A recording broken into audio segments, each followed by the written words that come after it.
Merci beaucoup. Merci de votre invitation.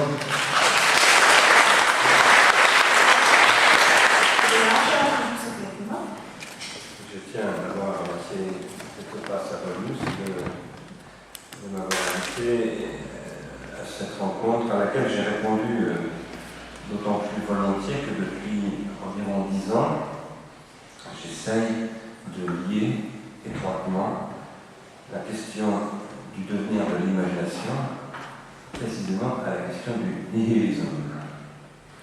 Ypač dėkoju Kristupui Saboriui už kvietimą.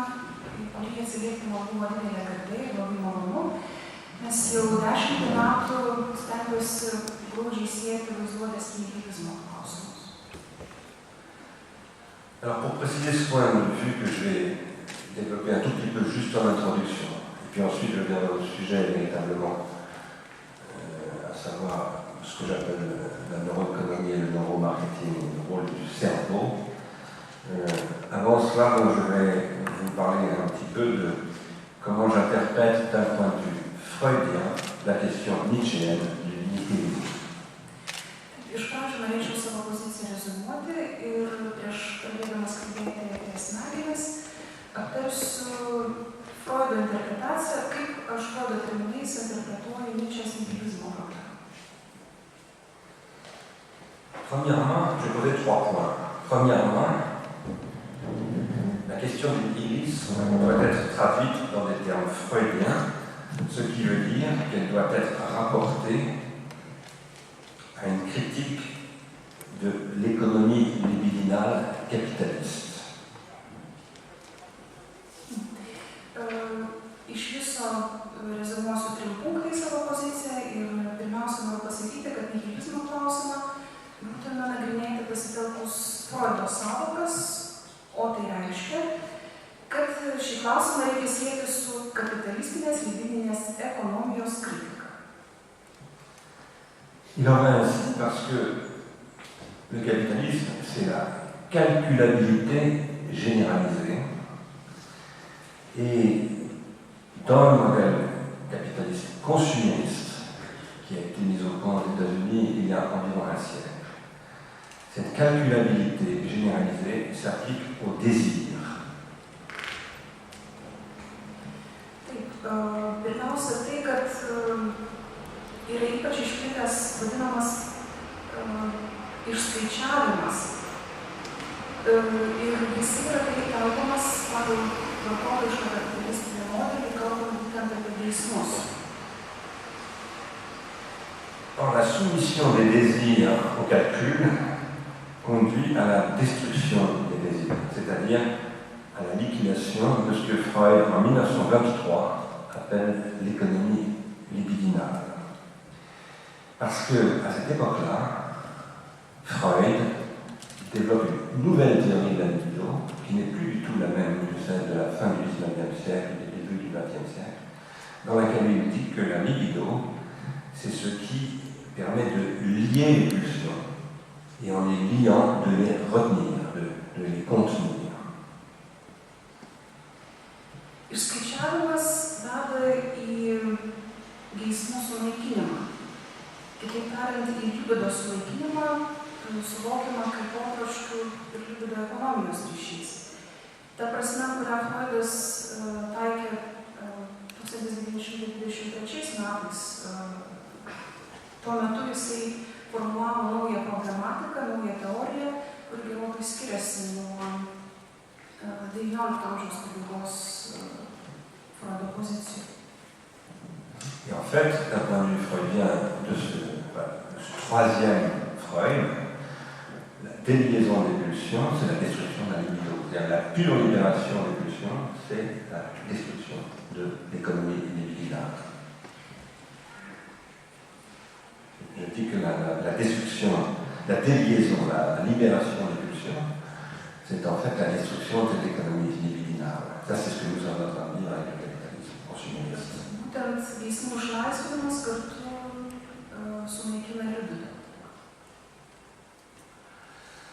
Alors, deuxième point, du point de vue freudien toujours, l'imagination ne peut être pensée que comme une organisation et une production des images qui est inscrite dans cette économie du désir, en tant qu'elle est un différement de la satisfaction de la pulsion, c'est-à-dire en tant qu'elle consiste en fait à ne pas satisfaire la pulsion. Freudo požiūriu vaizduotę įmanoma mąstyti tik kaip atvaizdą, kuris priklauso šiai geismo ekonomijai, kuris savo ruožtu suvokiama kaip potraškių skirtumas, kaip pirminis vaizduotės objektas, formuojantis šią vaizduotę. Alors la base de cette théorie de Freud, qui est tardive, je m'y insiste, en fait, elle est formulée à la fin du XIXe siècle, au début du XXe siècle, dans la théorie du fétichisme. Ši naujoji teorija, trečioji Freudo teorija, yra formuluojama vėliau, 20 amžiaus pradžioje, ir yra susijusi su Freudo fetišizmo analize. Si j'insiste sur ce point, c'est parce que dans la théorie du fétichisme de Freud, ce qui apparaît de manière évidente, c'est que la condition du désir, c'est l'artifice, c'est l'artefact.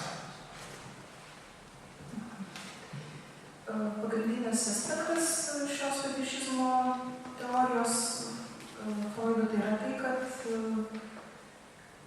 geismas yra artefaktas.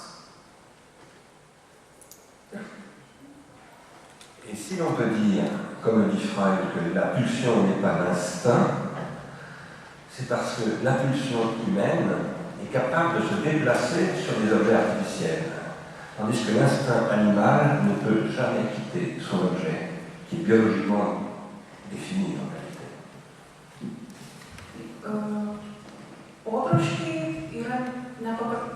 Žmogaus potraškiai nėra paprasti instinktai, tuo tarpu, kai gyvūno instinktai lieka jame pačiame. En fait, l'objet de l'instinct n'est pas amovible, c'est-à-dire ne peut pas se changer, tandis que l'objet de la pulsion est amovible, mais ça veut dire aussi, c'est ce que dit Freud dès 1898, que la pulsion est perverse. Perverse, vous l'entendez ici, c'est pas un jugement moral, mais c'est simplement le fait qu'elle peut changer d'objet. Instinktas yra nejudrus, potraškis, šių pulsių, yra judrus ir ta prasme jisai gali būti iškreiptas. Prancūziškai vartojamas terminas perver, bet jokio moralinio vertinimo šis terminas šiuo atveju neturi. Alors, bien plus tard, après Freud, un psychiatre, un pédopsychiatre anglais qui s'appelle Donald Winnicott, va montrer que la construction de l'appareil psychique de l'enfant est basée sur ce qu'il appelle l'objet transitionnel. Gerokai vėliau anglų psichiatras Winnicottas geismo formavimą įvardino kaip pereinamą į tranzicinį objektą. Et comme vous le savez sans doute, l'objet transitionnel, c'est le premier objet du bébé. Et c'est un objet comme par exemple le nounours ou ce qu'on appelle le doudou, c'est-à-dire le bout de chiffon que l'enfant transporte toujours avec lui. C'est en fait l'objet que Winnicott appelle transitionnel, c'est parce qu'il fait la transition entre le désir de la mère et le désir de l'enfant, qui est en train de se construire dans cette transition. Winnicottas įvardino vaiko pirmąjį objektą kaip tranzicinį objektų, tai yra vaiko geismo steigimas, kuris steigiamas per motinos geismą. Tai yra, pavyzdžiui, pavyzdys galėtų būti pliušinis meškiukas ar skuburėlis, kurį vaikai mėgsta su savimi turėti. Tai yra toks daiktas, per kurį motinos geismas pereina vaiko geismą.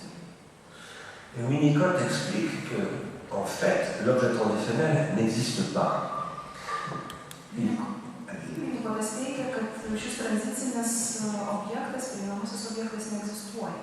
Il existe évidemment un bout de chiffon qu'on appelle un doudou, par exemple, qui sent mauvais, qui est poussiéreux, qui est mauvais pour la santé de l'enfant.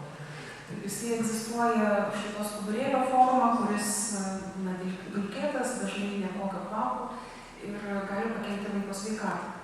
Mais ce qui fait la valeur de cet objet, qui est une valeur incommensurable, parce que si par exemple vous avez un petit bébé, vous perdez cet objet, et bien, le bébé ne dort plus, la mère non plus personne ne peut se reposer, et bien ce qui fait la valeur de cet objet, c'est que c'est un objet infini, c'est un objet qui n'existe pas, parce qu'il est infini.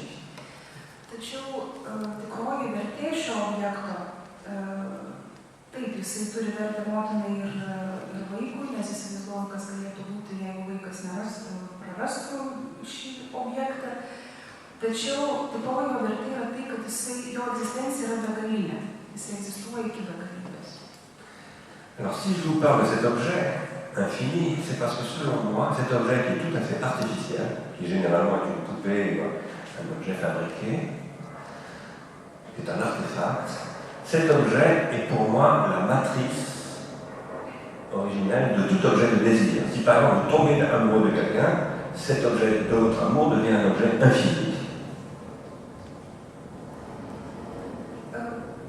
Taip, nors toks objektas yra dirbtinis, tai yra artefaktas, tačiau jisai yra savotiška matrica bet kokio kito geismo. Je vous ai dit tout cela pour insister sur mon troisième point maintenant, qui est que le désir, ce qu'on appelle le désir, est constitué organologiquement, c'est-à-dire par des organes artificiels qui s'articulent avec des organes naturels et avec des organisations sociales. Visą tai kalbėjau todėl, kad norėjau taip įvesti trečiąjį punktą, sakydamas, kad geismas formuojasi organologiškai, tai yra per dirbtinius, natūralius ir kitokius organus. Le désir suppose des organes artificiels, par exemple le fétiche, par exemple l'objet transitionnel, mais tous les objets techniques en fait vont servir les objets du désir, et en fait si vous lisez l'interprétation des rêves de Freud, dans les rêves il y a essentiellement des objets techniques, des parapluies, des maisons, des instruments. Tai gali būti įvairūs techniniai objektai, galima prisiminti Freudo sapnų aiškinimą ir jo geismų perkelimą. Et ces objets permettent de fixer les investissements par où la libido dépulsionalise les pulsions. Par exemple, la libido sexuelle va se désexualiser pour se transformer en investissement familial, même religieux éventuellement, etc. Tokiu būdu libido tarsi depulsionalys, tai yra tiesiog perkeičia tos potraukius. Et ces objets transitionnels dont je parlais tout à l'heure, Donald Winnicott dit que le premier objet transitionnel c'est le doudou, le nounours, mais il dit qu'aussi toute œuvre d'art est un objet transitionnel. Par exemple, ce bâtiment qui est une œuvre d'art est un objet transitionnel. Et là, ce qui le relie, ce n'est plus le bébé à la mère, ce sont les générations entre elles.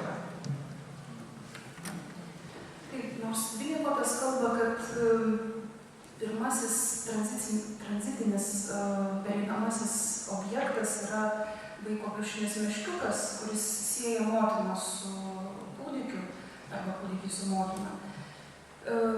Tačiau panašią funkciją gali atlikti bet koks meno kūrinys, kuris šiuo atveju sujungia jau ne motiną ir vaiką, bet skirtingas kartas. Alors, dernier point, et ensuite je vais changer de sujet. Je voudrais insister sur le fait que l'organologie, donc tous ces objets artificiels, et toutes ces relations entre organes artificiels, organes naturels, organes psychosomatiques et organisations sociales, c'est aussi ce qui produit ce que j'appelle une pharmacologie. Dar norėčiau pažymėti, kad šis organologinis požiūris reiškia, kad įvairūs objektai yra taip pat, turiu omeny ir dirbtinius objektus, ir psichikos objektus, ir socialinius dalykus, jie pasižymė tam tikromis pharmakosavybėmis. En fait, Donald Winnicott lui-même montre que l'objet transitionnel peut devenir un objet de destruction de l'appareil psychique parce qu'il peut devenir un objet d'addiction, de dépendance, et donc qui empêche l'enfant de développer son désir. Štai dar ir Vinipotas teigia, kad tas objektas, tranzicinis objektas, jis gali taip pat turėti ir neigiamą poveikį, tai yra tai, kad jis gali paveikti psichiką tuo atžvilgiu, jeigu vaikas tampa prisirišęs per daug prie jo, susiformuoja tam tikrą priklausomybę. Cette question, c'est en fait une question qui, selon moi, était déjà posée par Platon. Mano požiūrį, tai yra klausimas, kurį yra suformulavęs Platonas. Et en fait, surtout par Derrida, lisant Platon. Ir ypač Derrida, kuris skaitė Platoną. Deleuze également, d'ailleurs, a posé la question du pharmacone dans différencier la pédition, sans se référer à Platon. Gilles Deleuze a également posé la question. Gilles Deleuze taip pat yra šią temą plėtojęs. Alors j'insiste sur ce point parce que je pense qu'aujourd'hui, au stade actuel du nihilisme dans lequel nous sommes, c'est-à-dire du capitalisme, pour moi il n'y a pas de différence fondamentale entre les deux, nous sommes en train de faire l'expérience la plus radicale que l'humanité n'ait jamais faite de sa situation pharmacologique.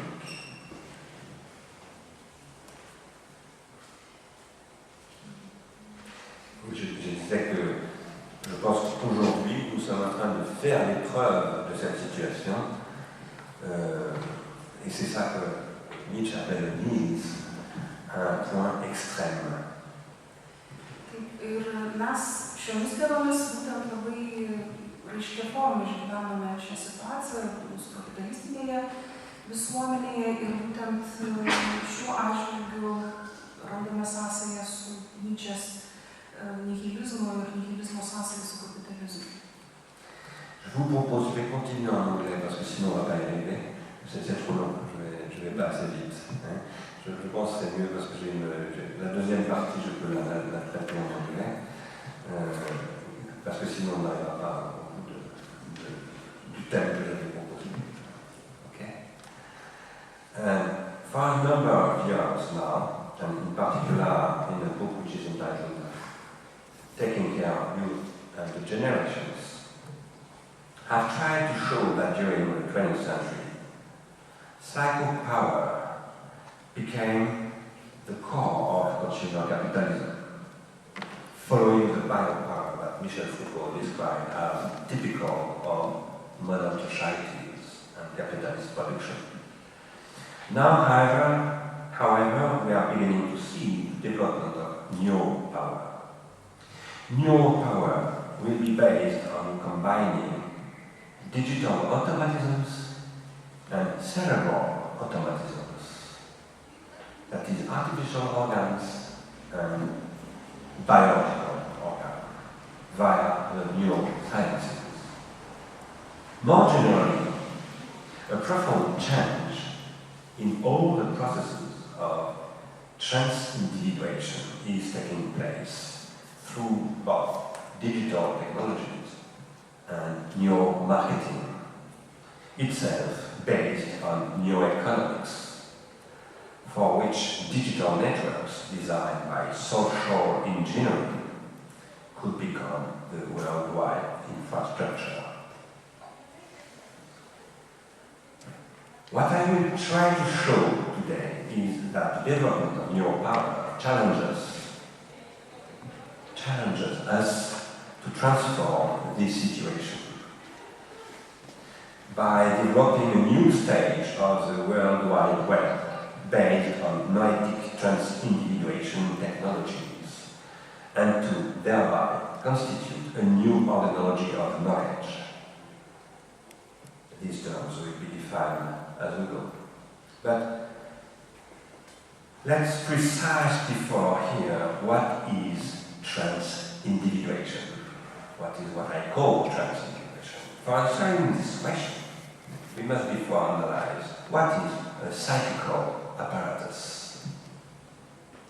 This one, which undoubtedly takes roots in the brain, is not reducible to the brain.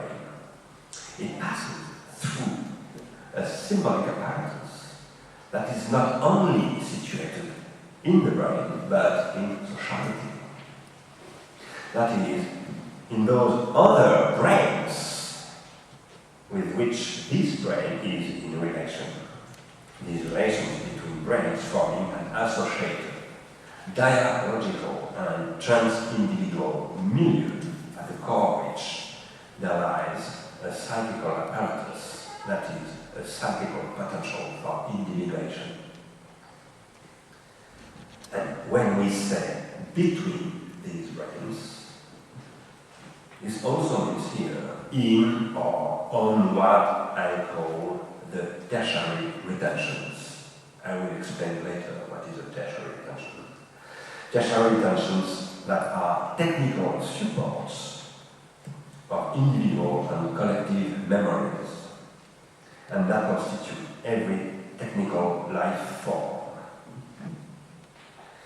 Psychical individuation is also an immediately collective individuation, as Gilbert Simondon told us. Above all, because psychical individuation always participates in the process of trans-individuation, directly or indirectly, which itself always passes through a process of co-individuation.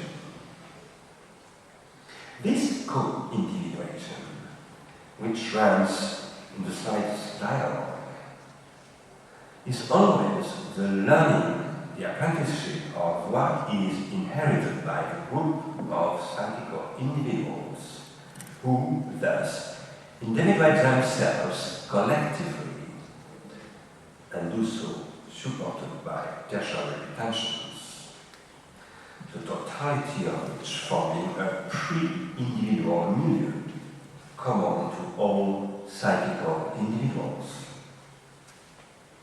The ego is constituted through the internalization of relations that form through co-individuation processes that participate in trans-individuation.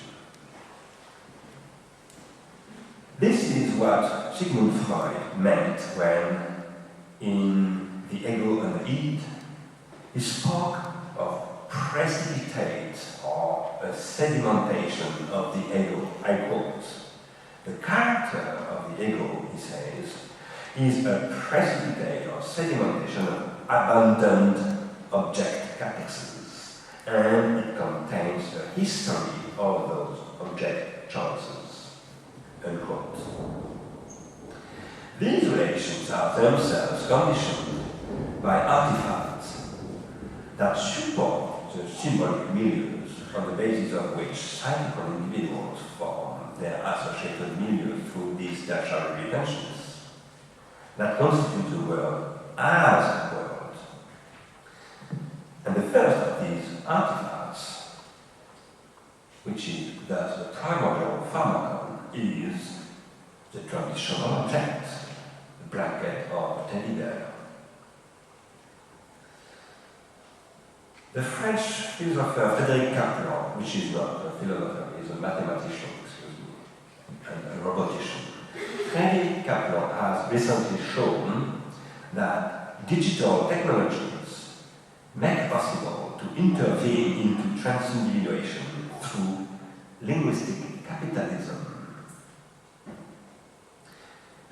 20 years after the web first appeared, a new process of trans-individuation, assisted by networked computers that circulate information at the speed of light, continues to impose itself upon the hundreds of languages that constitute the semantic universe of humanity through the combination of two algorithms which combine advertising and linguistic engineering with the automatic treatment of natural languages. And it is a combination, and it is this combination that lies at the basis of the worldwide success of Google.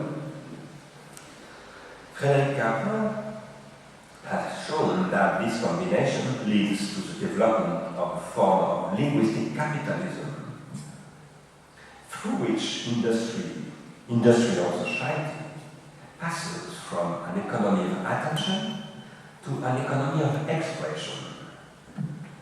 Google is its worldwide monologue, and it operates by articulating two kinds of algorithms. I quote Frédéric Kaplan. One algorithm, which makes it possible to find pages corresponding to certain words, made Google popular. The other, which provides these words with a market value, has made it wealthy. Unquote. The first algorithm, PageRank, scans the state of the transindividuation process as reflected in the relations between the size of that symbolic milieu that is the web. It is literally equivalent to a vast filing cabinet filled with web pages that calculates for someone who is navigating it the level of penetration of such and such a phrase within the framework that constitutes the digital symbolic milieu. The calculation involved here is that of a Markov chain, that is a probabilistic process. As a result of this calculation, access is granted to pages in order for their ranking, thereby reinforcing these differences of rank. The performativity of search engines thereby tends to lead to the logic of the audimat, that is, of the calculation of the audience of a message. The second algorithm is targeted at advertisers, and it works by auction, works to those wanting to link to them. These are the famous sponsored links or AdWords, the operation of which is performed by a linguistic robot. Meanwhile, Google transforms the linguistic processes of transindividuation. Neuromarketing, by drawing on the neurosciences and by concretizing the ideology of neuroeconomics, tries to systematically and directly intervene on the neuronal layers of transindividuation, that is, on the psychical internalization and externalization of transindividual units, and through that, on their psychical individuation. In the years to come, we will see digital technologies and neuromarketing combined together.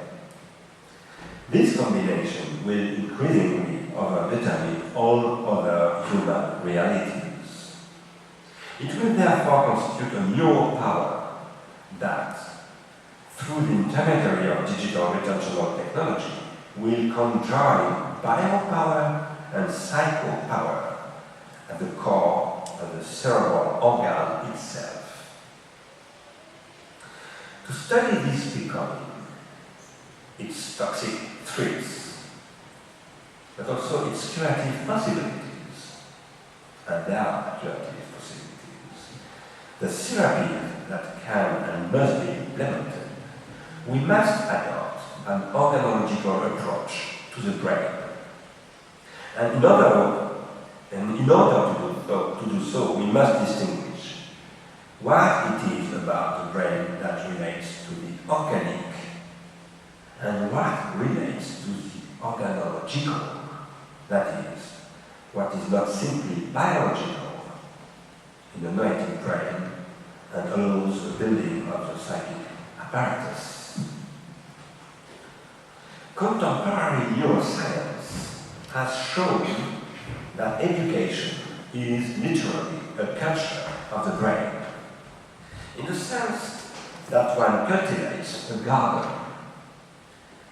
where in this case the seeds, plants, fertilizers and tools would be the collective retentions through which knowledge is constituted, and the tertiary retentions that form the organology of this knowledge, that is, intellectual technologies in Jack Boody's sense.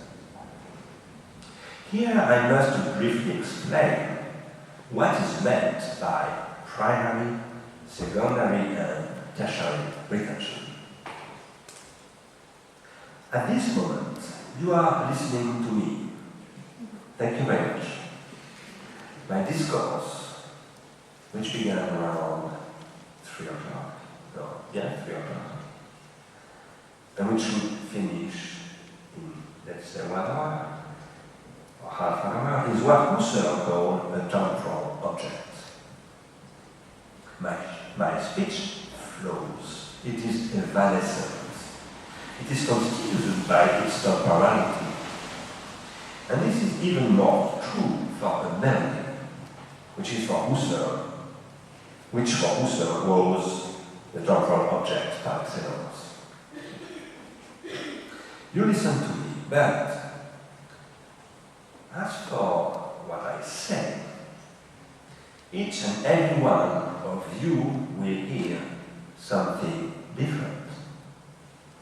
If, for example, I asked you 10 minutes from now to write down what I said at the beginning of this lecture, none of the texts you produce would be identical to the others.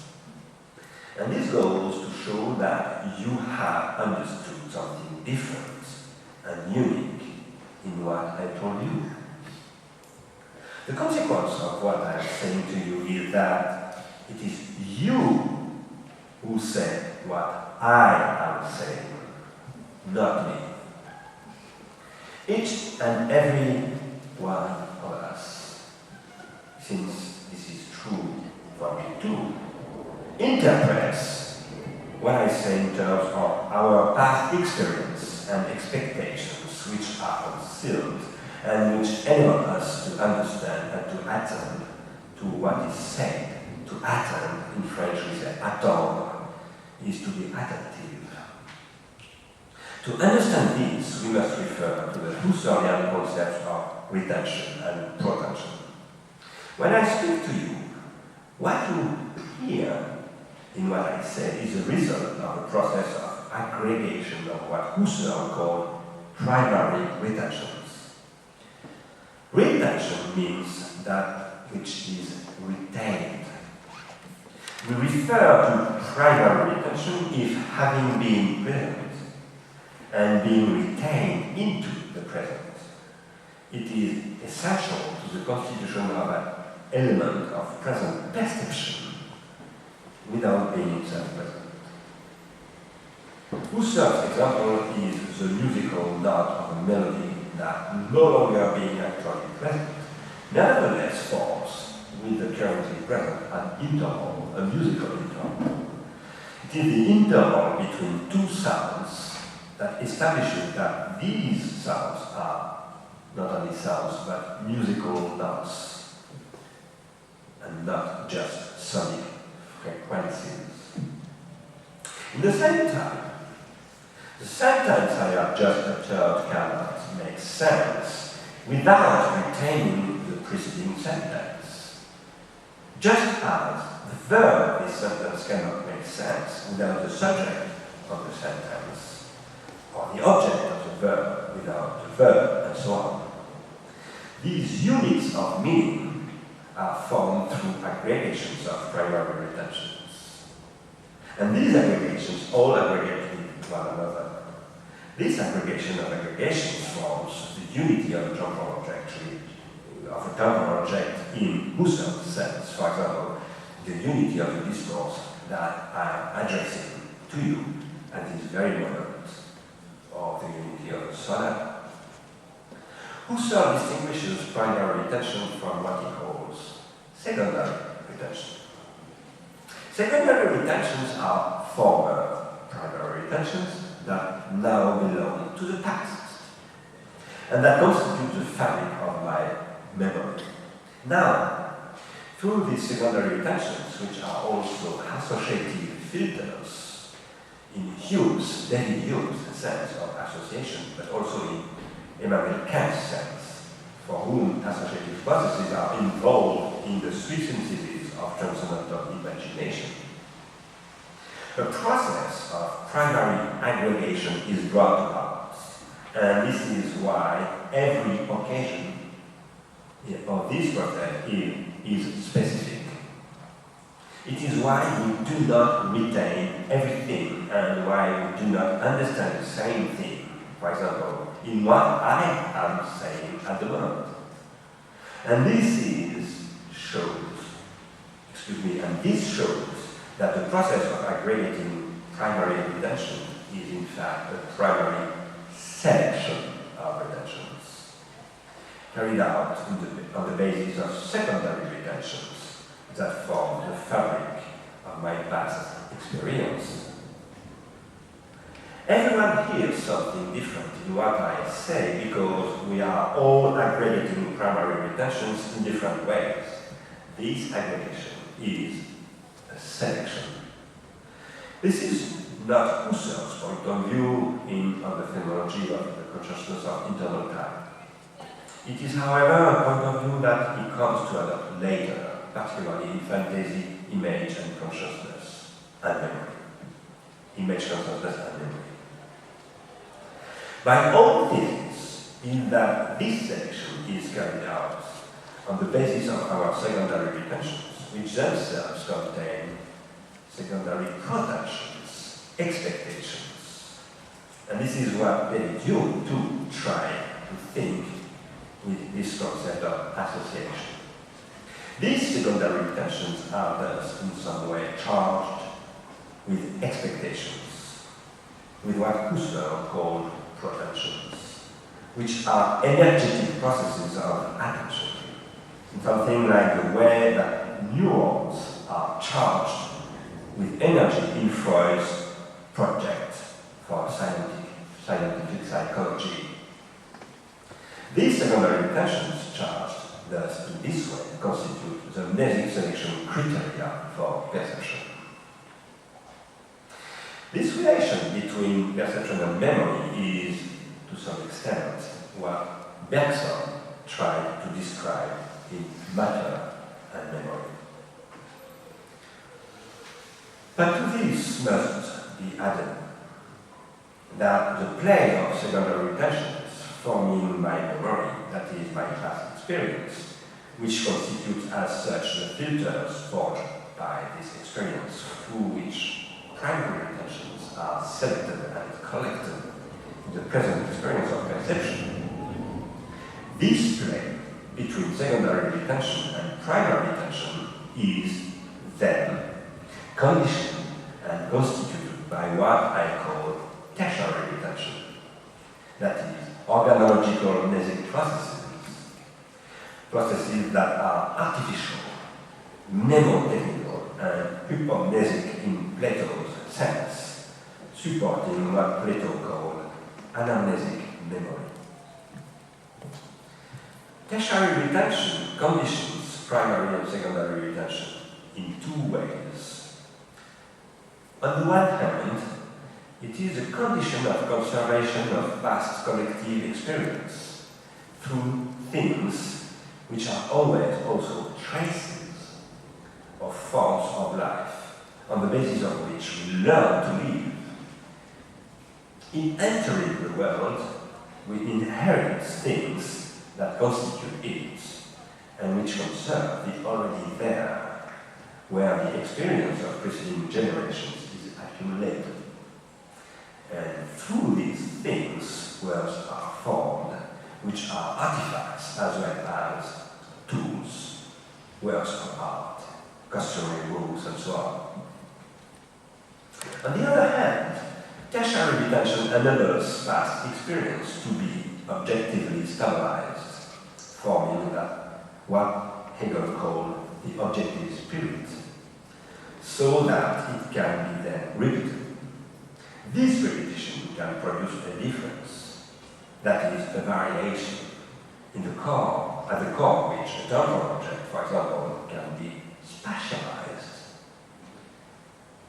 What I say to you orally is temporal, but you may write it down and turn it into a written thing, which we call a text, that is a spatial object. Having been spatialized and textualized, this speech can be written and deepened and transformed through this repetition.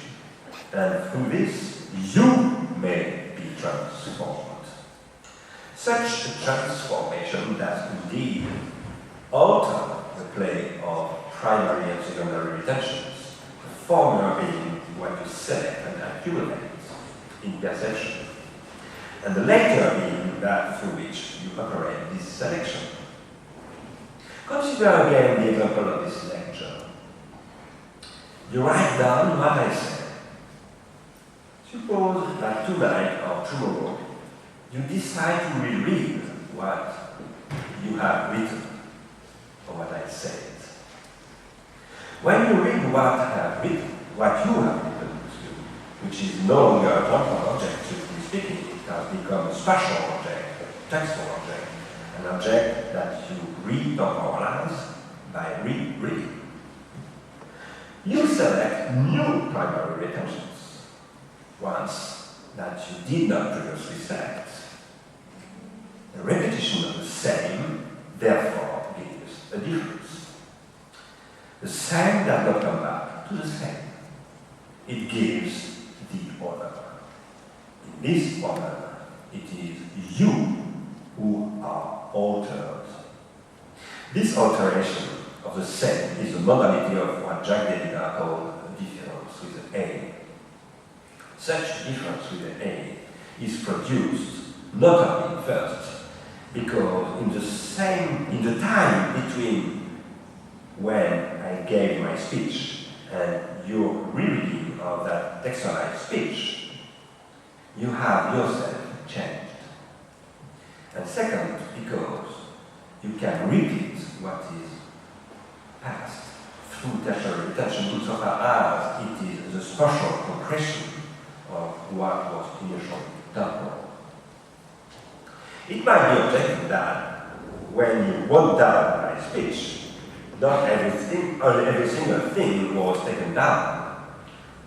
All you can write down is precisely whatever it was that constituted your primary retentions. And looking a little closer, you are only able to write down a fraction of these retentions.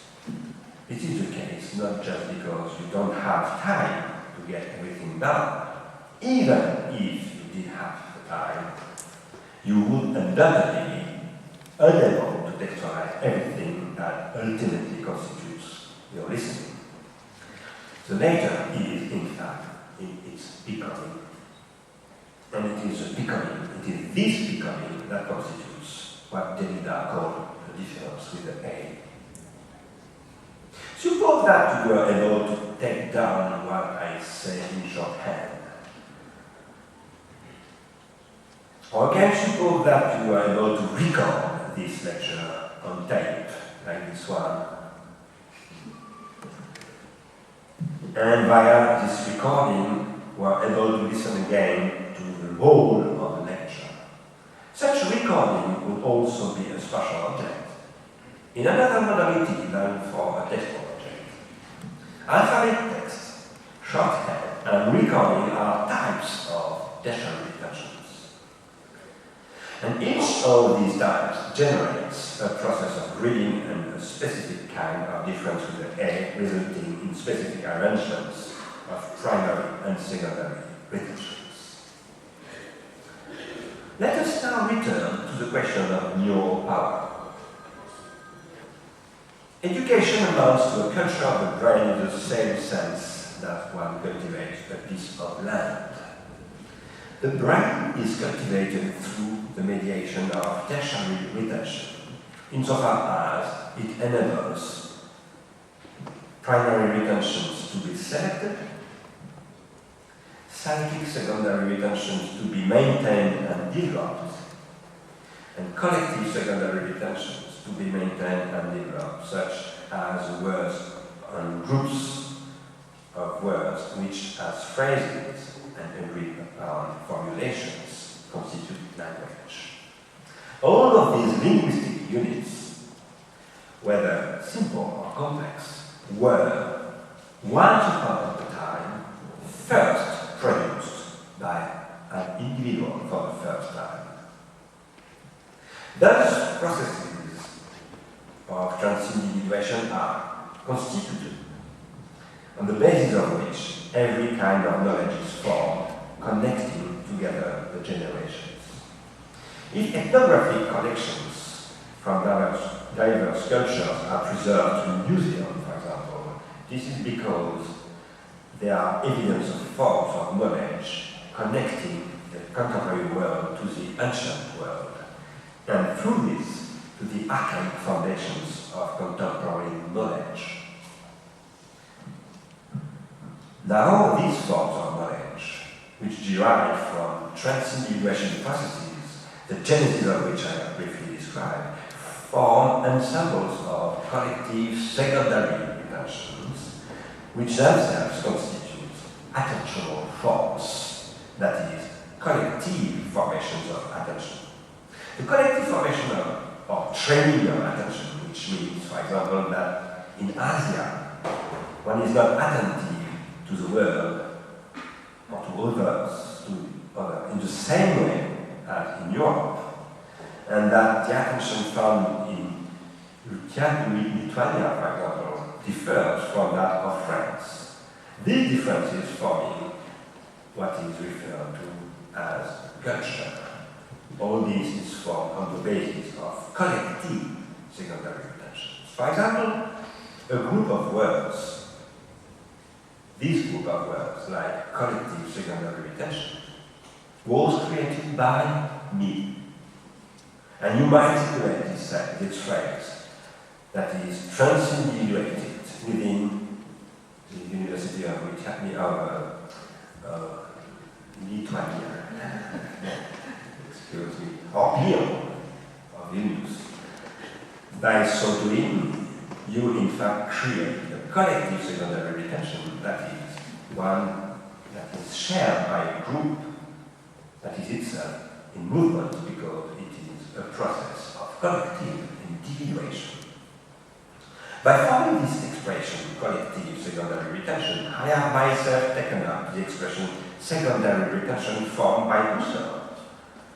And in doing so, I have extended and individuated the legacy of what is called phenomenology. Retentions generate pretensions, that is, expectations. Collective secondary retentions produce collective secondary pretensions. Primary retentions themselves generate primary pretensions. Retentions and pretensions bind together in attention. And the collective arrangements of retentions and pretensions constitute the attentional forms that form knowledge of all kinds. And these may be placed into three categories: knowledge of how to do, savoir-faire in French, knowledge of how to live, savoir-vivre, and knowledge of how to think, savoir-penser. When the neurosciences make it possible to directly intervene in psychic and collective retentional and potential processes at the neurochemical level, they enable the creation of industrial attentional processes. That is, they make it possible to control attention via the organology of industrial tertiary retention. And it is for this reason that, to the extent that political society is constituted by an attentional form elaborated according to the canon of reason, the regulation of the neural power of marketing now constitutes a primary mission for education at the universities. In the age of neuromarketing and neuroeconomics, which are clearly heading towards a monoculture of brains that are capable of being neurologically modified through neuronal psychotechnologies that, as we shall see, articulate biopsychic automatisms or compulsions or drives with technological automatisms. In this age, a true politics must place neuroscientific research at the service of no politics, of a politics of spirit, at the service of what we, Ars Industrialis, I call an industrial politics for the fructification of spirit value. Spirit value is an expression from Paul Valéry. My thesis is that, contrary to such politics, new economics is currently leading to the systematic organization of what Paul Valéry described as a fall in spirit value. New economics is a branch of the neurosciences that studies decision-making behavior on the basis of the work of Paul Glimcher. Glimcher, from the Columbia University in New York, is continuing the enterprise of American neoliberalism promoted by Theodore Schultz, in whose work there appears in the wake of work undertaken by Lionel Robbins in the 30s, the analysis of human capital that constitutes the subject, the economic subject, such as it is conceived by Schultz and Gary Becker, with all its variants as consumers, producers, designers, investors, entrepreneurs, etc., as precisely entrepreneurs of themselves. On these bases, Glimcher defends a modest point of view which aims to overcome the Cartesian opposition between reflexive behavior and reflective behavior. In this view, reflective behaviors are, for Glimcher, complex and highly elaborated forms of biological behavioral bases with which they do not break, and of which reflexive behaviors are elementary forms, biological elementary forms. Like reflexive behaviors, reflective behaviors would be the result of probabilistic processes for which there are levels of complexity, whereas Descartes opposed the determination of reflexive behavior to the indetermination of the reflective behavior that is voluntary and free behavior. Here, as with Google's automated transmediation technologies that operate across the planet in lifetime, probabilities are at the heart of the cognitive models involved. And just like neuromarketing, which is currently being developed on the basis of the neurosciences and Glimcher's neuroeconomics, the founders of Google are professionals when it comes to influencing decision-making, as was Edward Burnett, the nephew of Freud, at the beginning of the consumer capitalism. Now I would like to address what seems to be the central question raised by all these theories by analyzing the discourse of Nicholas Carr against digital tertiary retention and its toxic effects.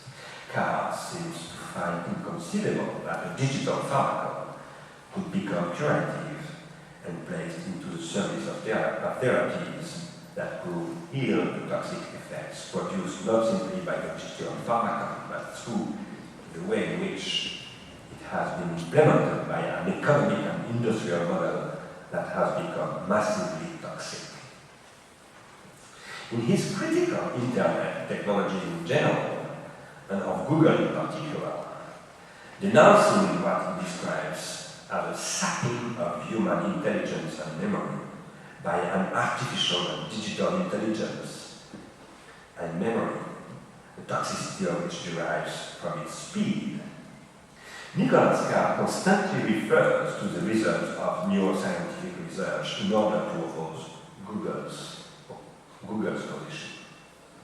In so doing, he seems unaware that the practices of Google raise new questions for science and philosophy, questions that complicate the dominant cognitive model and that could cause it to mutate, including and perhaps especially in the neurosciences.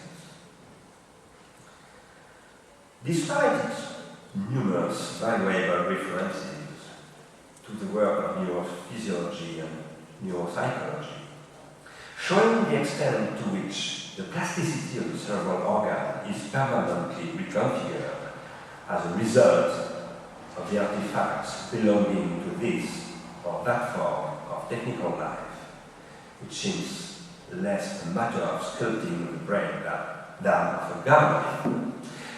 Nicholas Carr fails to see the fundamental issue raised by the practices of neuromarketing, namely, first, that the brain of the noetic soul, that is, the form of technical life in George Conway's sense, equipped with the capacity for reflective decision, is a dynamic system traversed by contradictory and functional tendencies that support different sub-organs and that rebound on the contradictory and functional social tendencies that constitute, in the social field, the bipolar dynamics of any transindividuation process. And second, Carr fails to see that the cerebral organ of the noetic soul arranges these sub-organs with one another through circuits of transindividuation that are not only cerebral or social, but also artificial, that is, technical, because it is conditioned by the tertiary tensions that support it. Google being such an arrangement, completely new, socializing a tertiary tension, a digital tertiary tension that is itself very new, traversing the cerebral organs of 2 billion internet users at a speed close to that of light, and on the planetary scale, that is, on the totality of the ecosystem of the form of the technical life and of cultures that are developed on the basis of a cerebral governing that is currently hardly ecological at all.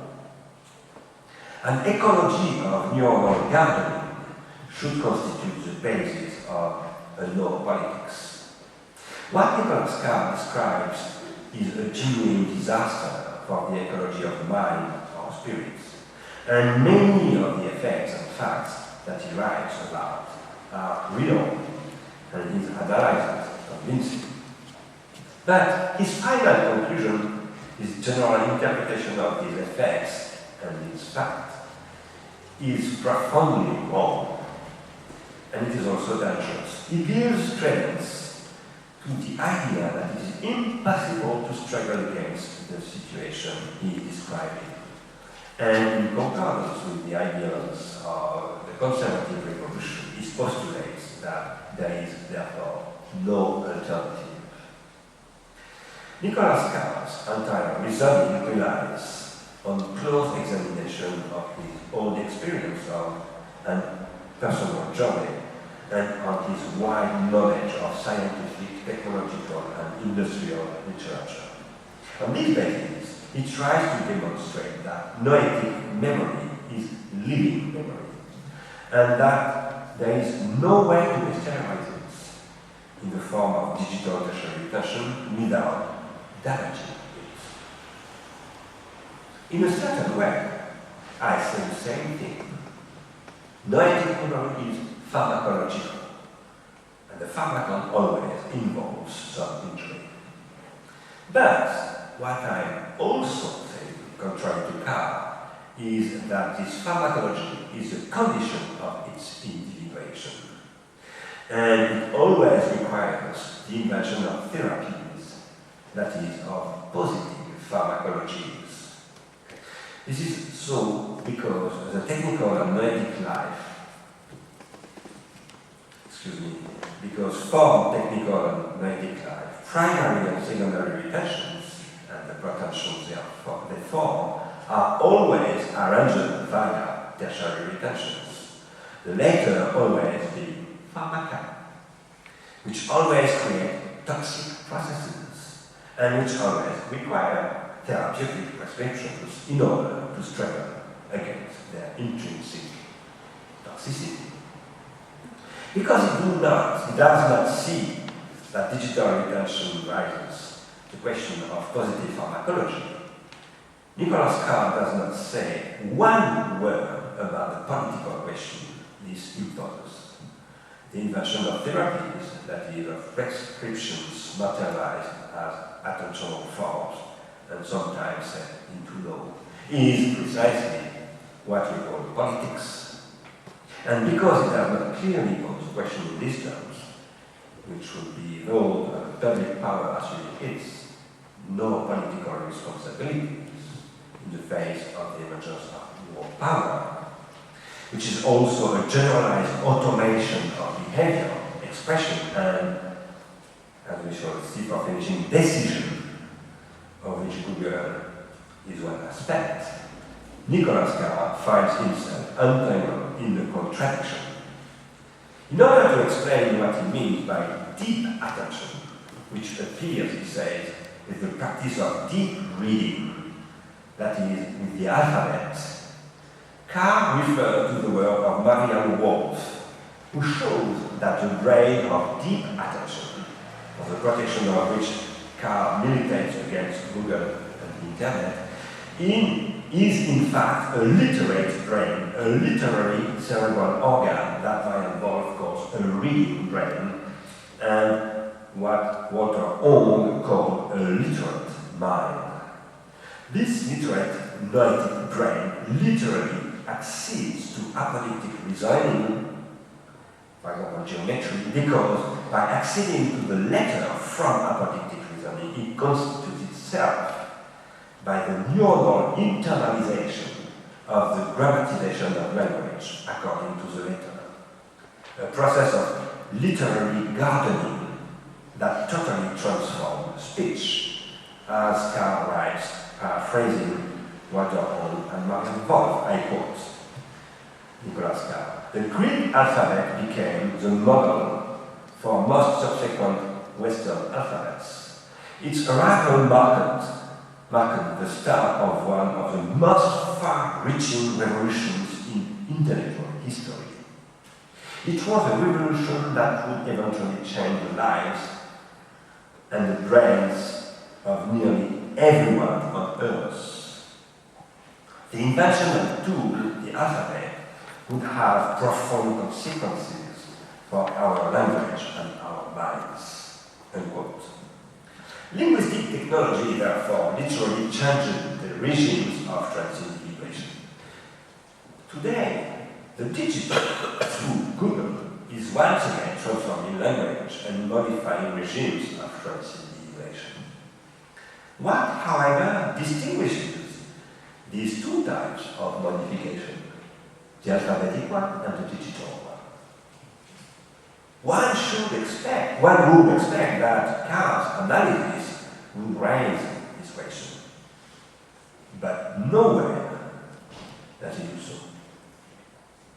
During the epoch in which the alphabet appeared, the noetic brain individuated itself psychically and noetically by internalizing the stage of mnemotechnical individuation and grammatization constituted by alphabetic writing.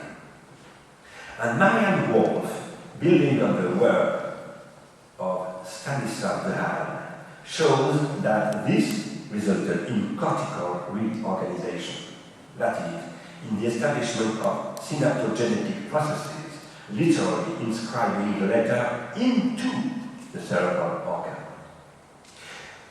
The formation of such neuronal internal circuits by the cerebral internalization of external literal retentional circuits leads to the formation of circuits of transindividuation of a new type, which are those of knowledge of a new kind, as Nicholas Carr highlights by quoting Walter Ong, for whom alphabetization, I quote, is absolutely necessary for the development not only of science, but also of history, philosophy, explicative understanding of literature and of any art, and indeed for the explanation of language, including oral speech itself. The ability to write is utterly invaluable and indeed essential for the realization of fuller interior human potentials. Writing essence, consciousness, or conclude. Walter Ong conclude. Unquote. Taking support from both Marianne Wolf's developmental neuropsychology and Walter Ong's theory of literacy, Nicholas Carr refers to the fact that Socrates was opposed to the writing of the sophists, and argues that digital technology again raises the Socratic question concerning writing as a pharmacon, a question that lies at the origin of philosophy. For Socrates, who retells and resumes his account for the response of King Thamus III, who presented him with his invention, I quote, "The written word is a recite not for memory, but for reminder. And it is no true wisdom that you offer your disciples, but only its semblance. Those who rely on reading for their knowledge will seem to know much, while for the most part they know nothing. They will be filled not with wisdom, but with the consigned wisdom." Unquote. Nicholas Carr nevertheless does not pose a pharmacological issue in the strict sense, namely that philosophy, by prescribing an appropriation of writing, constitutes therapies capable of turning poisons into remedies, and thus of nourishing the very principle of noetic individuation. Rather than taking on the ambiguity of writing, Carr turns to Eric Havelock's argument that Plato chose writing over the oral tradition, over an orality that was Socrates' choice, according to Havelock. Nicholas Carr said that according to Socrates, writing threatens to make us shallows, thinkers, preventing us from achieving intellectual depth that leads to wisdom and true happiness. But, I quote, "Unlike the orator Socrates, Plato was a writer," he says. In a famous and revealing passage at the end of the Republic, Plato has Socrates go out of his way to attack poetry, declaring that he would ban poets from his perfect state, unquote. To support this thesis, Nicholas Carr here quotes Havelock and Owen.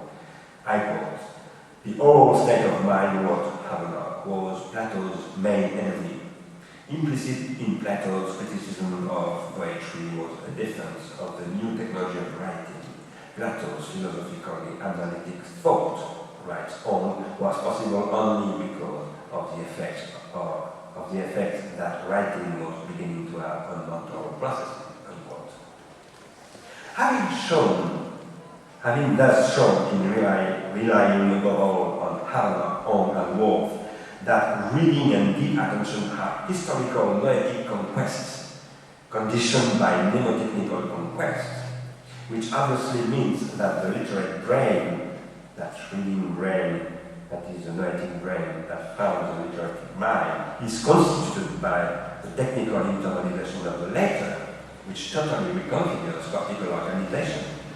As Marian Wolff shows, passing by way of the hand of Vygotsky in the context of the Internet, Google, and digital retention.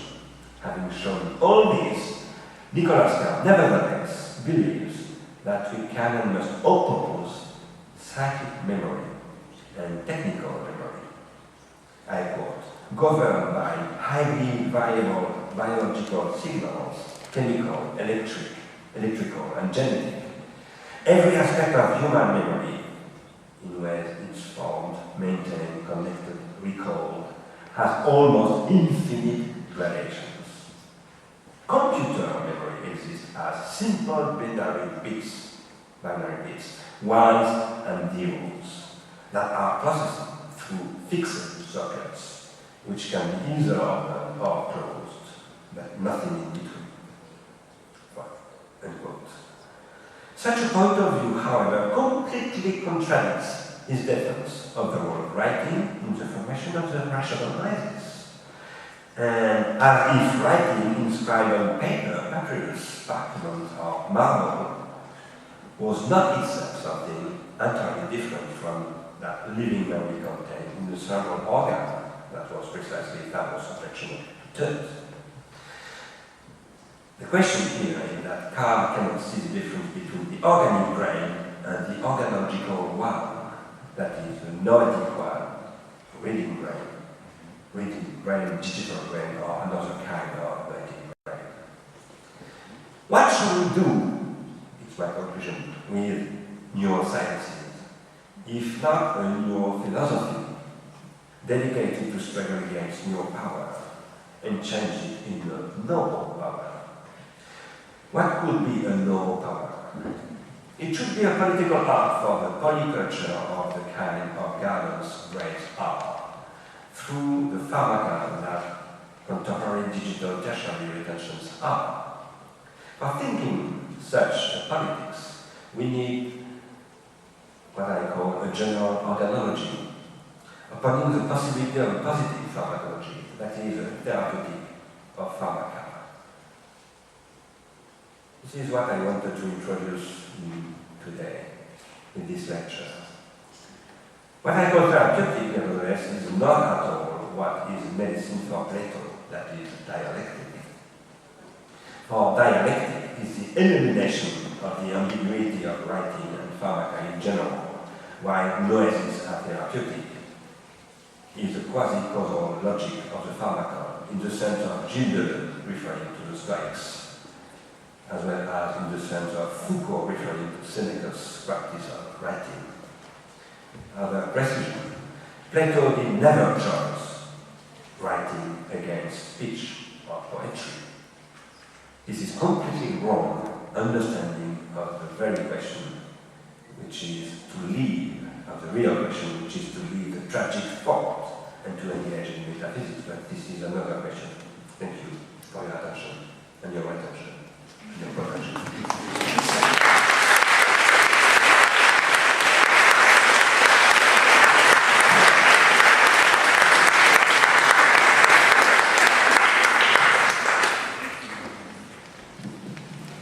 Thank you very much to Professor Stiegler for this very interesting lecture, which poses many questions, and I am sure that the public will grasp the problem you have posed.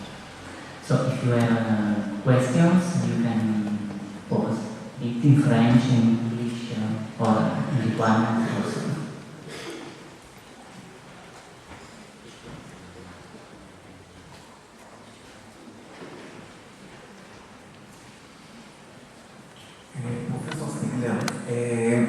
You set the technology and the externalization of memory and brain even, you set it upon the logic of supplementarity, but how do you reconcile this with the immediacy and radical presentness of technology, the SMS, and more specific, memory all comprises, all consists in heterogeneity of threads of past, and which coexist with one another, memory which changes all the time as the durée of time proceeds.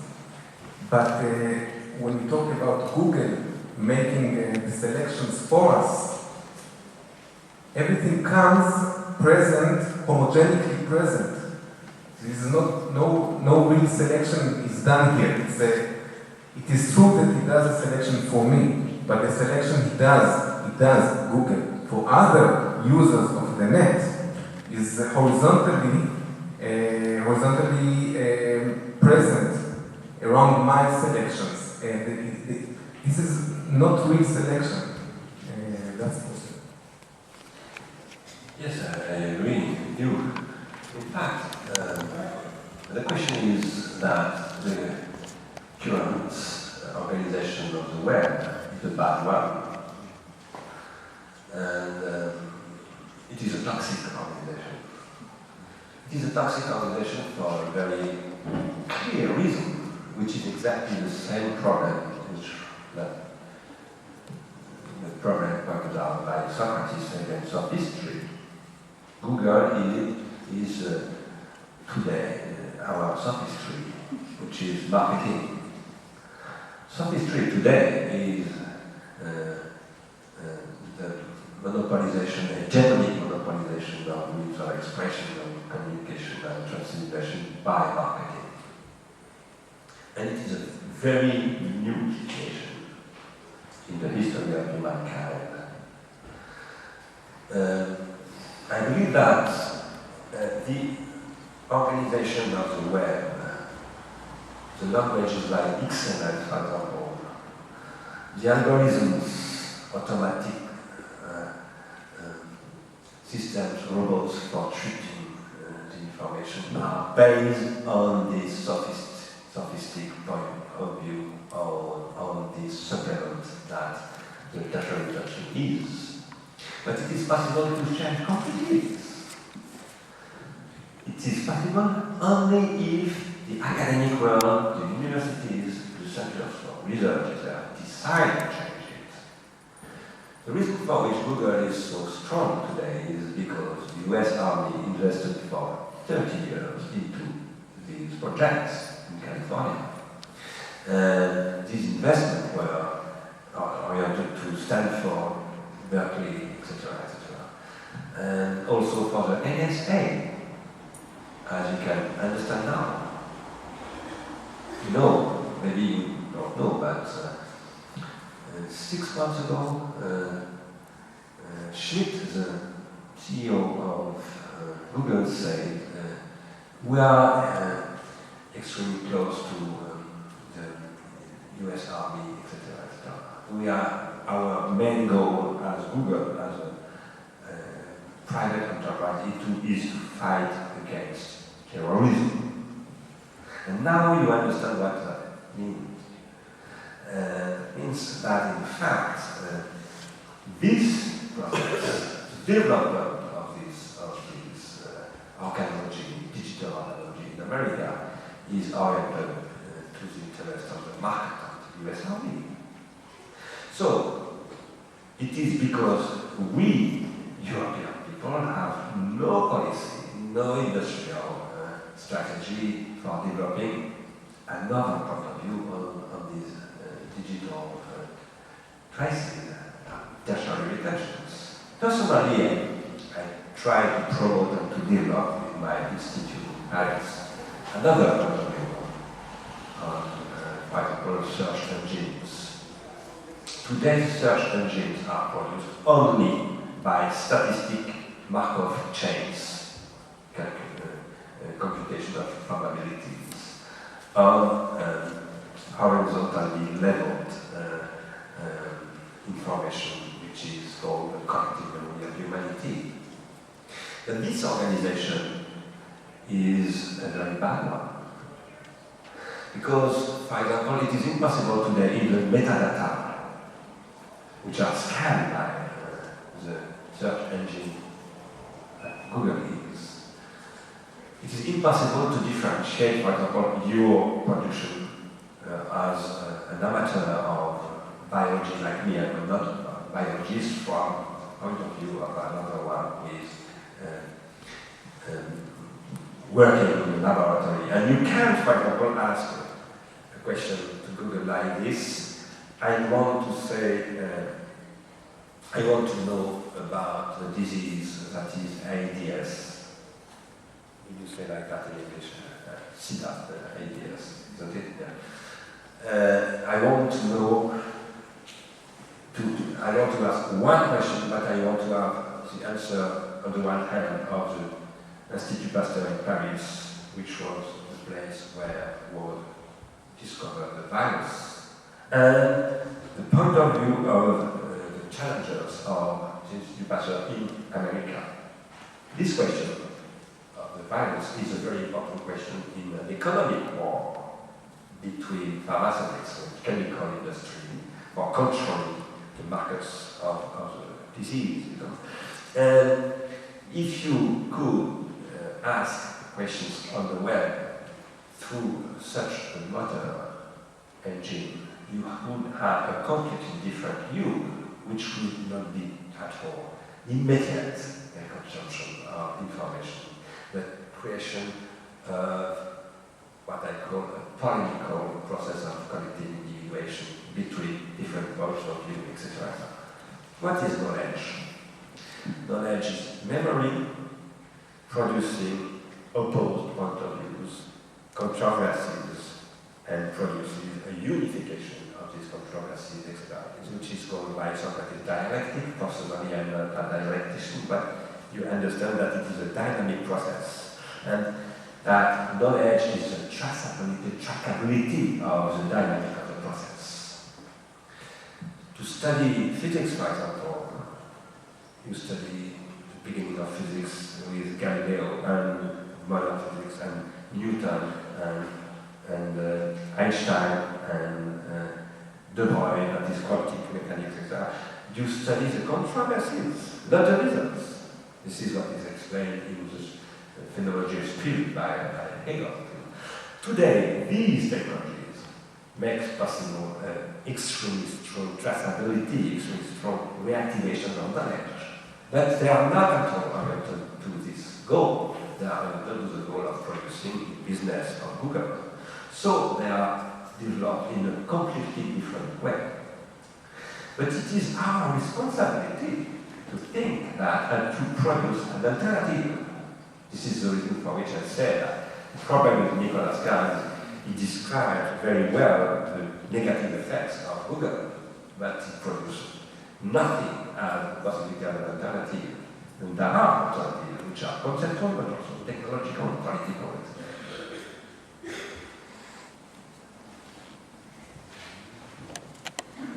I would like you to ask to comment a little bit on the concept of brain, which somehow left a little bit aside probably from your presentation, and on the status of the brain, and it reminds me of Gilles Deleuze, who commented on Kantian notion of it, and then he just gave very specific interpretation of Kant, saying that indeed Kant had in mind that it's not time which is in us, but we are in time, and that means that our consciousness is not appropriating images, but images are somehow outside, exterior, or are in time. And this leads to this concept of the brain, and the brain is nor interior, neither exterior somehow. So I would like you to comment on this status of the brain, and of course then on the status of tertial retentions, which also should be nor internal nor neither external. Thank you. Yes, in fact, I wanted to develop much more today on the brain, but it was not possible. What is the brain? It is, first, we must distinguish what I call noetic brain and biological brain, or organic brain, what I call organic brain. As you know, the noetic brain is not finished. And it is a noetic situation not only of the brain, but of our body, which is, I said, noetic, it is a neotenic situation. Neotenic, that is the fact that we are not finished, physiologically speaking. And without weapons, artificial weapons, without techniques in general, we can't live. We are not capable to live. So, for me, the brain is in fact the interface between our body and the, let's say, the artificial bodies produced by the technical environment, which is completing our neotenic structure by different historic social organizations. Now, this articulation is possible only by a process extremely important, which is called education. And in the noetic brain, there are prefrontal zones that are acquiring social rules by education, which is itself possible on the basis of what is called by Freud the process of identification, primary and secondary identification, itself supposing a process of idealization. That is what I called before about the transition object, which is an infinitization of the exterior. And this infinitization of the exterior is producing the interiorization of the exterior. It is explained by Deleuze at the end of Qu'est-ce que la philosophie, when he says that the question of the brain is the infinite fact. So, for me, what is important today with neurosciences is that it is possible today with the cerebral imagery. It is possible to study and to observe very precisely how the brain is capable to reproduce and transform, for the reason that I tried to explain before about the relationship between primary, secondary, and tertiary functions. The brain is capable to reproduce and to internalize and to transform what I call the social circus of transindividuation. For example, what is called by Plato analysis, but which is for me not simply analysis in the sense of Plato. It is the question of analysis pointed out by Plato is for me the question of the id pointed out by Kohler and Freud. The id, which is, Freud explains, what makes the link between generations and what is transgenerational and what leads to, for example, the infinite absolute past in the sense of Levinas, which is in fact God. And this is what produces what I call infinite circuits of transindividuation. These infinite circuits of transindividuation are produced by tertiary intentions, for example, the library of the University of Vilnius, but also they are producing circuits into the brains. The brains, which are themselves divided in two big parts. And this is the occasion for me to explain why I wanted to speak a little bit about neuromarketing. What is neuromarketing? Neuromarketing is the application in the marketing of the new economy developed by Paul Grimshaw in New York, and this new economy tries to establish that there is no necessity of decision, because in fact there is never a decision. It's an illusion, decision for Grimshaw. Neuromarketing believes that when you, for example, when you buy a car or when you buy a packet of pasta, of rice, or anything, in fact, it's not at all your decision. It is a play of probabilistic processes in your brain that are provoking suddenly the act of buying. This point of view, which is also developed by Grimshaw, but not for the market, the supermarket, but for the stock exchange market, that is for organizing the speed of exchanges on the Wall Street markets, which is a very dangerous point of view, which says there is no decision. It's impossible to analyze. It's only a process of reactions, which are automatic. This point of view is a point of view which tries to destroy the high-level transformation of the brain in the prefrontal cortex by education. Because what is activated by the neuromarketing is the archaic brain, in which you have the biological basis of the drive of compulsions. And the goal of neuromarketing is to short-circuit the education, Because, for example, a child well-educated doesn't buy sugar, doesn't buy cakes, etc., etc. He is capable to control his drivers. And it's very bad for the market. So, neuromarketing tries to shortcut these levels of the brain.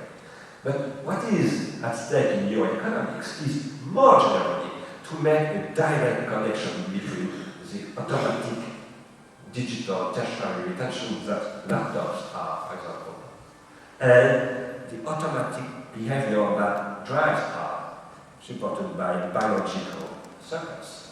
So, here there is a real question of what I could call, what I try to call neuropolitics. That is politics of the brain. If we need to have a politics of the brain, it is because the brain is not an organic organ. It is an organological organ, which has organic bases, which are the original of the drives. But the libido economy is the transformation of these organic bases into organological bases, that is, producing idealization, etc., individuation, collective impression. Professor Barcellona. Merci beaucoup. Merci beaucoup, M. Stiegler. Je sais la question en français, puis je pose en français maintenant. Donc, je me demandais, mais c'est peut-être tout à fait implicite dans ce que vous avez dit, de ce point de vue vous avez exposé, la distinction entre nature et culture est totalement connectée en économie de l'écriture. Non, l'alternative entre nature et culture est connectée et liée à une économie de l'écriture. Elle va tomber avec l'économie de l'écriture. Et comme ça aussi la distinction entre le vivant et le mort. Donc c'est assez. Tout à fait. En effet, klausimas būtų galbūt ir implicitiškas tam, kas buvo kalbama anksčiau. Keliamas klausimas apie gamtos ir kultūros, natūros ir kultūros santykį. En effet, je suis tout à fait bien sûr d'accord. Je pense que nous devons dépasser cette façon de penser les rapports entre nature et culture par opposition, y compris d'ailleurs le point de vue qui est développé par Pierre Destronon, ce grand penseur, anthropologue français, qui a fait les 4 paradigmes, comment s'appelle-t-il, l'héritier de Claude Lévi-Strauss, très connu, il n'arrive pas à trouver son nom. Bon, qui pose qu'il y a 4 paradigmes, des rapports entre culture et nature, analogiques, etc. Et je pense qu'en fait, il n'y a pas 4 paradigmes, je pense que ce couplage entre ce qu'on appelle nature et culture est perpétuellement en train de se transformer. Et je crois aussi qu'au stade actuel, qui produit à travers la rétention tertiaire électronique, numérique, qui est aujourd'hui effectivement une infrastructure planétaire, nous entrons dans un rapport entre, disons, le vivant et la physique en général, d'une part, et d'autre part, la technique et le noétique dont nous sommes les porteurs, dans un rapport très nouveau. Moi, je ne pose pas qu'il y a de la nature et de la culture, je pose qu'il y a de la naturation et de la dénaturation. Ce que j'appelle la naturation, c'est en fait la capacité à produire une individuation globale de tout ce qui est sur la Terre, puisque nous sommes sur la Terre, qui coïncide avec une capacité pour l'ensemble de la Terre de s'individuer, de continuer à s'individuer. Et ce que j'appelle la dénaturation, c'est ce qu'en écologie, par exemple, on appellerait une externalité négative qui va détruire les possibilités d'individuation du groupe. Alors, bon, ça c'est un sujet sur lequel je travaille depuis peu de temps. Je ne m'intéresse pas beaucoup, mais je crois qu'il complète répond à ce que vous disiez. Mano atsakymas būtų toks, kad šią perskyrą tarp natūros ir kultūros galėtų primiršti. Ir mūsų prelegentas mėgino prisiminti vieną iš Levi-Strauso mokinių, prancūzų filosofų, kuris mėgino išskirti 4 gamtos, natūros ir kultūros formas, tarkim analoginį, tačiau prelegentų manymu šis santykis dabar labai stipriai transformuojasi. Ir jis sako, kad dirba visai neseniai šioje srityje ir domisi šiais klausimais, bet štai jis išskirtų daugiau tokius dalykus kaip natūracija ir denatūracija. Tai yra pirmas variantas, kai situacija leidžia, sudaro sąlygas individualizuotis, denatūracija kaip tik priešingas procesas.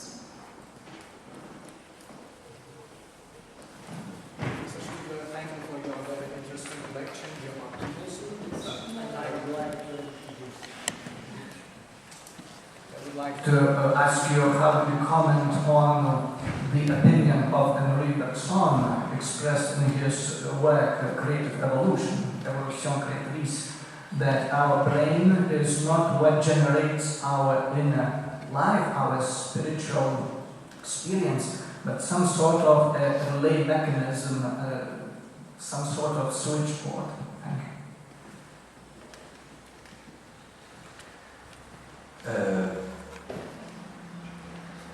Before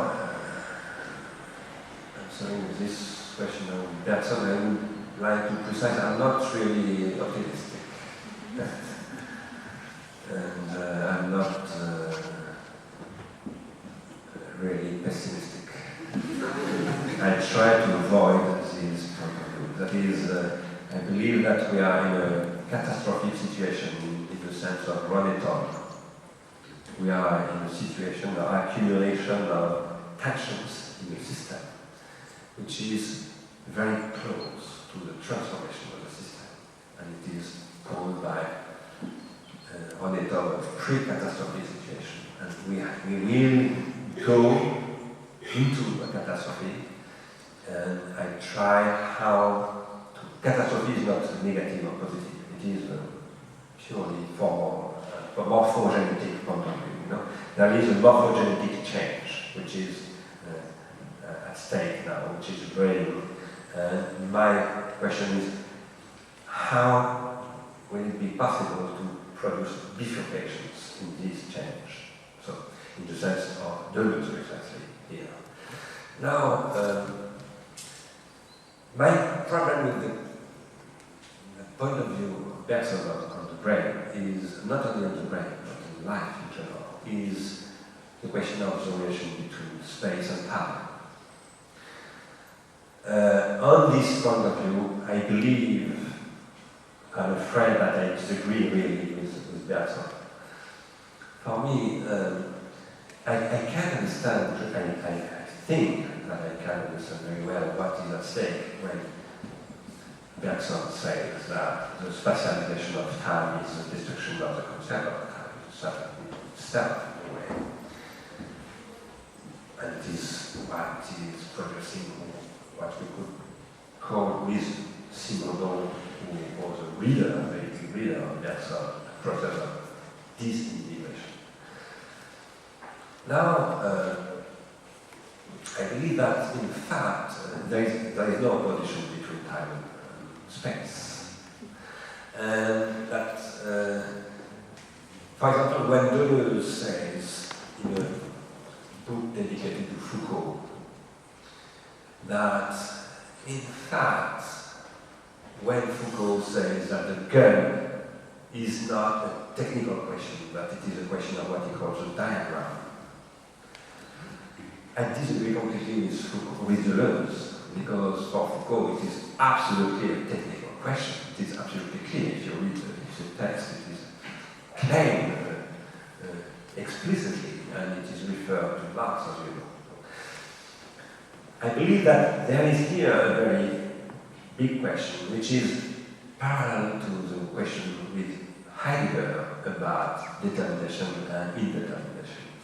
That is the question of, for Heidegger, between the authentic or eigentliche temporality and the false besorgen, that is which is a relationship to death mediated by techniques, by technology. For me, it is the same problem. It is a kind of repetition of what is at stake in Plato, in the opposition postulated by Derrida between anamnesis and hypomnesis. If you want, my problem with Bergson on this topic and other topics is that he remains in an oppositional point of view for this question between, for example, time and space. And I believe that, in fact, individuation is never oppositional, but what I call compositional.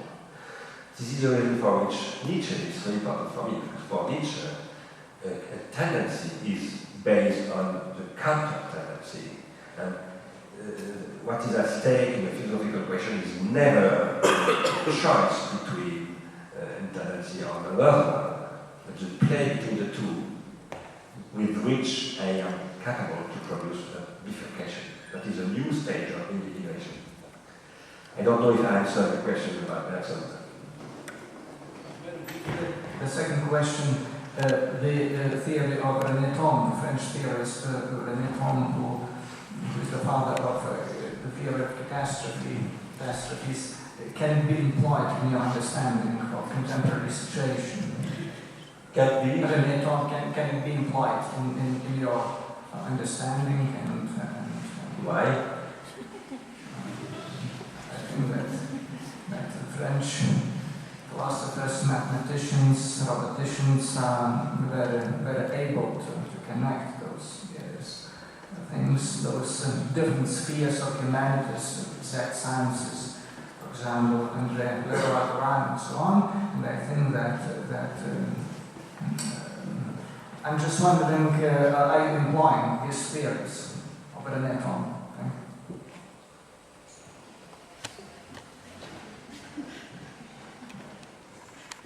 In fact, there is a theory of signification in René Thom, which is linked to this theory of catastrophe and this mathematical analysis. And I believe that, for example, when Gilbert Simondon says that the process of individuation is produced by what he calls a quantic clip in the process of individuation, it is extremely close to the questions of morphogenesis by René Thom. So I believe it is possible to make these parallels, even if it's clear that it's not possible to use mathematics by René Thom into philosophy as such. But it is possible to, in fact, it is based on Simondon's philosophy, to make from, for example, crystallography, a translation of what is observable in crystallography into life, and through this try to think individuation as a process of producing vital and psychosocial individuation. If I may ask one more question.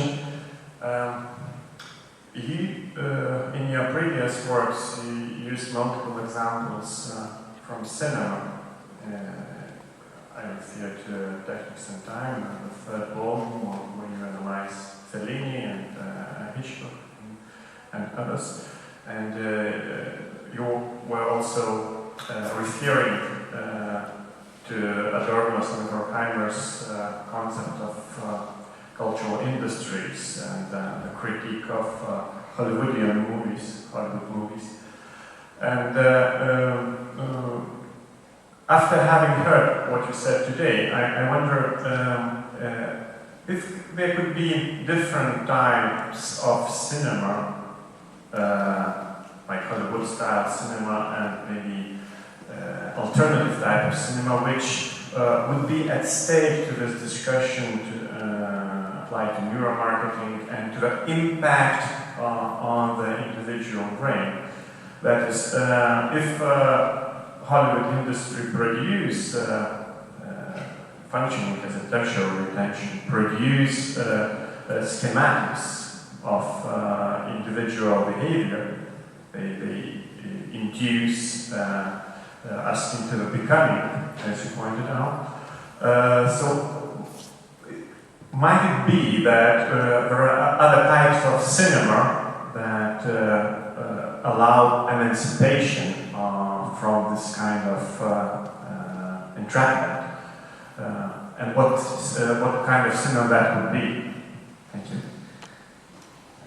When you proposed me to give this lecture, I hesitated.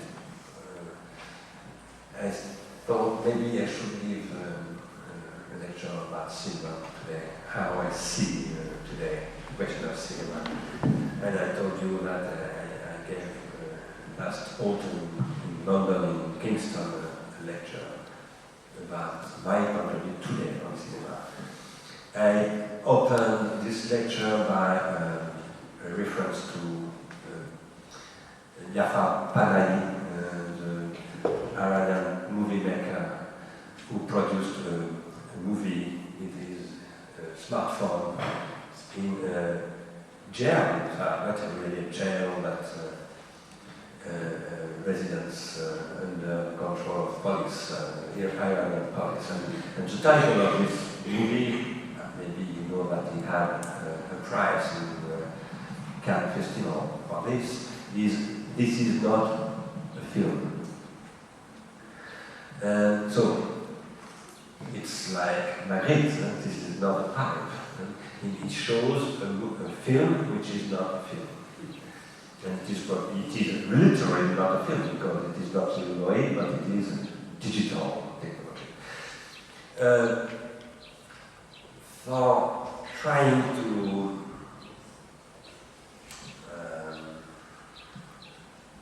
see or to watch this film and to inscribe it in the history, which was produced also during the 60s by the 16mm camera, by which the new wave appeared in France, in fact in the 50s.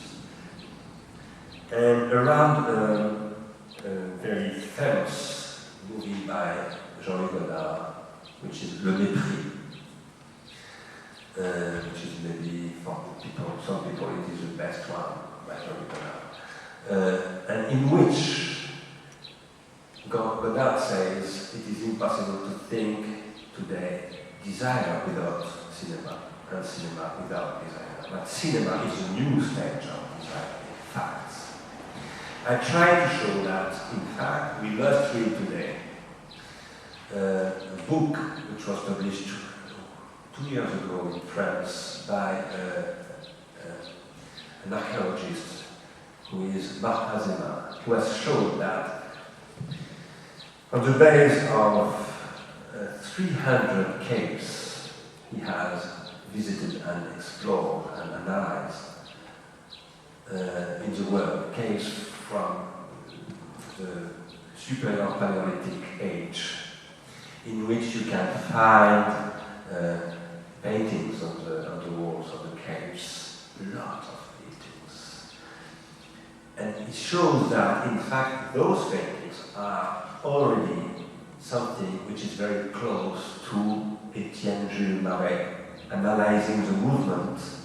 It shows, for example, that a lion and a lot of animals are producing movement and decomposing movement. It is like a camera.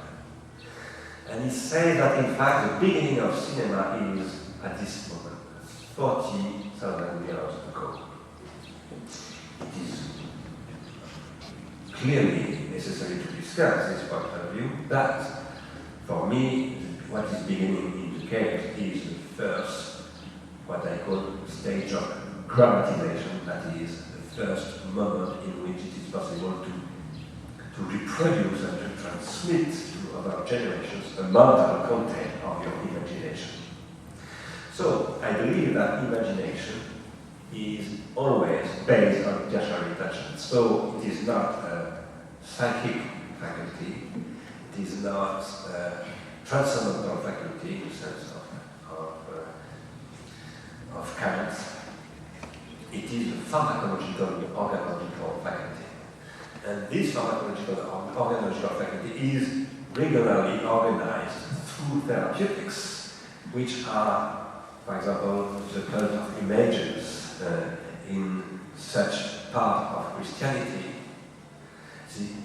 The forbidden of images in another part of monotheism or Christianity, etc., and in which Hollywood is a stage, in fact, of that development. Now, with the digital, there is a change into the history of cinema, not only cinema, the history of moving images.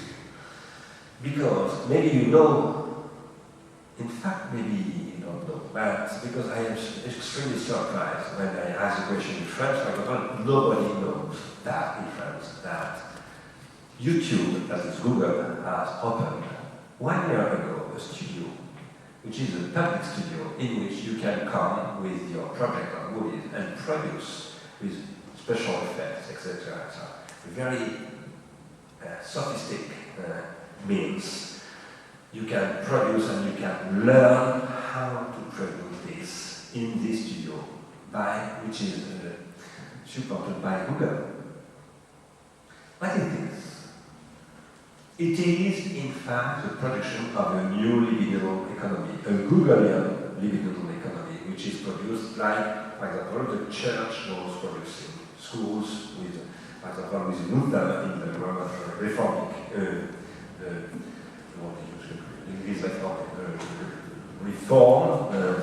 church, and the Jesuit company with Ignaz de Loyola, they decided to create schools, etc. This university was established by Jesus. Oh yes, very good. I like very much this. But this is based on organology.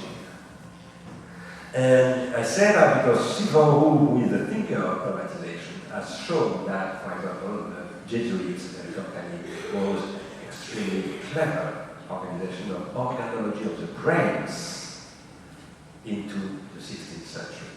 So, I think we are living a transformation, an organological transformation, which is shown by Jafar Panahi. This is not a film. In this transformation, we are today augmented by cameras, for example. Myself, as I told you during the lunch, now I give courses in which I use images, I produce images, etc. And it is now the base of my course, not in the university, but in my own school. And I think it is now a very important question to think and to organize a new transmission of knowledge through images, because images now, moving images, are not only produced by movie makers, by televisions, by industry of cinema, but are an everyday life activity of everybody. And this is extremely important to make a new libidinal economy of that, because behind this question of image is the question of fantasia, and behind the question of fantasia is the question of libido. So I can develop this, but if you are interested in this question, this lecture about Godard and Jafar Panahi is online, so you can find it and I can give the link for reaching. More question?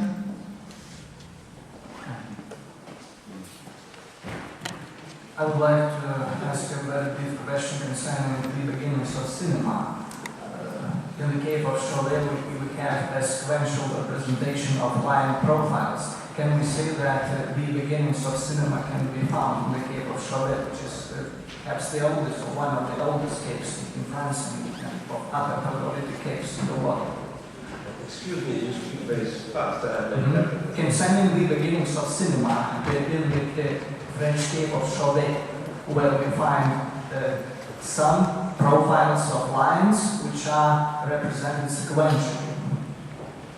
Line profiles which are presented sequentially as a sequence, and I would like to ask, can we trace the beginnings of cinema in the upper Paleolithic caves, in France especially, in the cave of Chauvet, which is very old.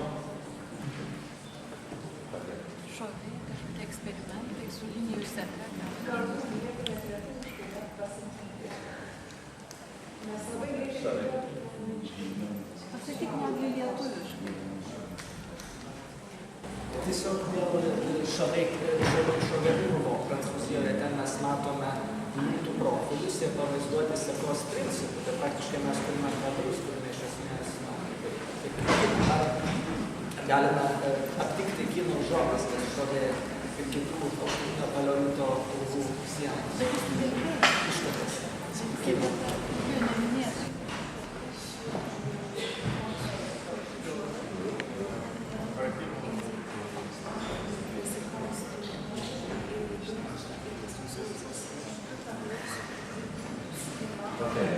Excuse me, I don't know why. It's not really, for me, there is no beginning of cinema, in fact, because my theory is, in my commentary of Kant, is that what he calls transcendental imagination is, in fact, transcendental cinema. That is, I believe, if you want, like Derrida said, that writing is possible only because let's say the psychic apparatus or the consciousness is produced by what he calls an archive writing. I believe that, in fact, the three syntheses of imagination described by Kant are, in fact, three cinematographic productions: montage, shooting, etc.